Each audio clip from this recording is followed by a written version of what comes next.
नमस्कार, बहुत बहुत स्वागत है न्यूज 21 में आप सबका। आपके साथ मैं हूं ऋतिका पांडे और आप खबरें देखिए अन्य राज्यों से। छत्तीसगढ़ के अंबिकापुर में नवरात्रि पर्व पर आयोजित गरबा कार्यक्रम में यूट्यूबर एल्विश यादव और अंजलि अरोड़ा को बुलाया जा रहा है। इसके अलावा बात करें तो बॉलीवुड हीरो गोविंदा भी कार्यक्रम का हिस्सा है। आपको बता दें कि टिकट की कीमत 800 से 25,000 रुपए रखी गई है। वहीं वीवीआईपी पास की कीमत 25,000 रुपए की है। आयोजन समिति ने फोटो खिंचवाने के लिए अतिरिक्त 11,000 रुपए का चार्ज रखा है। हिंदू संगठन का कहना है कि यह कार्यक्रम अश्लील है और इसे किसी भी हाल में नहीं होने देंगे। आज हिंदू संगठन एल्विश और अंजलि का पुतला जलाकर विरोध जताएगा। अंबिकापुर से नसीम अंसारी की रिपोर्ट।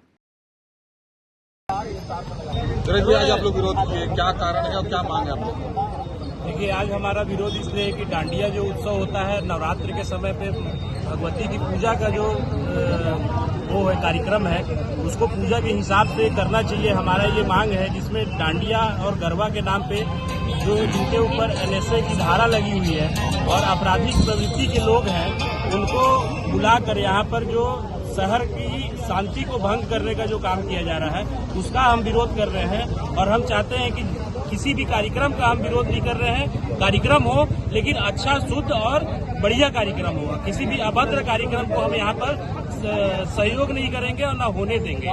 जिस प्रकार आप लोगों ने देखा होगा कुछ दिन पहले रायपुर में एक नग्न कार्यक्रम का आयोजन किया गया था, अगर उसका विरोध नहीं किया गया होता मीडिया के द्वारा तो कार्यक्रम वहाँ पर हुआ होता।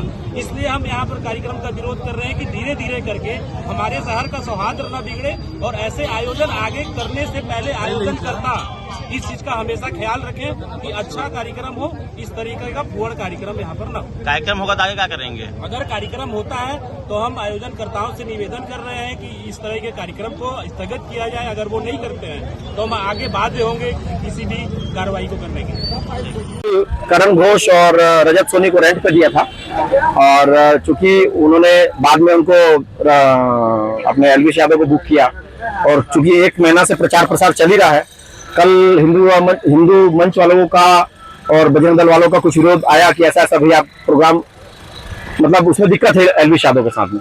तो अब चूंकि करण घोष का कहना है, मेरे साथ खड़े हैं, कि भैया हम लोग 20 लाख रुपए उसको पेमेंट कर चुके हैं और पेमेंट अगर दे चुके हैं तो वापस तो मिलेगा नहीं। तो हमारा यही कहना है कि हमको एल्विश यादव का प्रोग्राम कराने का शौक नहीं है, हमको शहर को एंटरटेनमेंट कराना है। तो जो सिंपल डांडिया में भी हो सकता है। हमारा एक ही रिक्वेस्ट है कि हमारा एल्विश यादव को जो पेमेंट दिया गया है हमारा पेमेंट वापस हो जाए। हम एल्विश यादव को स्टेज में नहीं चढ़ाएंगे। ये हमारा होटल का ये आप लोग से वादा है, हमने इनसे ऐसा कमिटमेंट किया है। प्रोग्राम में आ रहे हैं कि नहीं भैया? प्रोग्राम में अभी तो आएंगे, प्रोग्राम में आएंगे, अंबिकापुर आएंगे, प्रोग्राम में चलेंगे कि नहीं चलेंगे इसकी कोई गारंटी नहीं। एक आरोप लगा रहे कि सांप का जो उसकी मुझे कोई जानकारी नहीं। उसी का विरोध कार्रवाई किया है उनको और जो भी किया होगा मुझे उसकी जानकारी नहीं है। वो पुलिस प्रशासन जिसके ऊपर कार्रवाई कर सकता है, किसी के ऊपर कोई भी ब्लेम किसी के ऊपर लगा सकता है। ब्लेम लगने के बाद आदमी अंदर भी होता है, थाने पुलिस भी होती है। जैसे कार्यक्रम में, गरबा जैसे कार्यक्रम में इस टाइप के अतिथि को बुलाने का क्या मतलब है? डांडिया में हमको उस चीज की जानकारी नहीं थी। मैं तो होटल का बोला हूँ और होटल ने अपने बिना किसी के बुकिंग के, मतलब जिसको कौन आ रहा है क्या आ रहा है हमको नहीं जानकारी थी, उसके लिए हमने होटल को दिया है, रेंट पे दिया था। जो बहुत महंगे रेट पर लोग बोल रहे हैं बिक रहा है, दूसरा इसमें जीएसटी की बात आ रही है कि जीएसटी चोरी हो रहा है, करोड़ रुपए का। जीएसटी की कोई चोरी नहीं हो रही है। जो पेमेंट गया है उसको, उसका बकायदा पूरा जीएसटी का लेटर है, जीएसटी पेड होकर उसके पेमेंट किया गया। वगैरह भी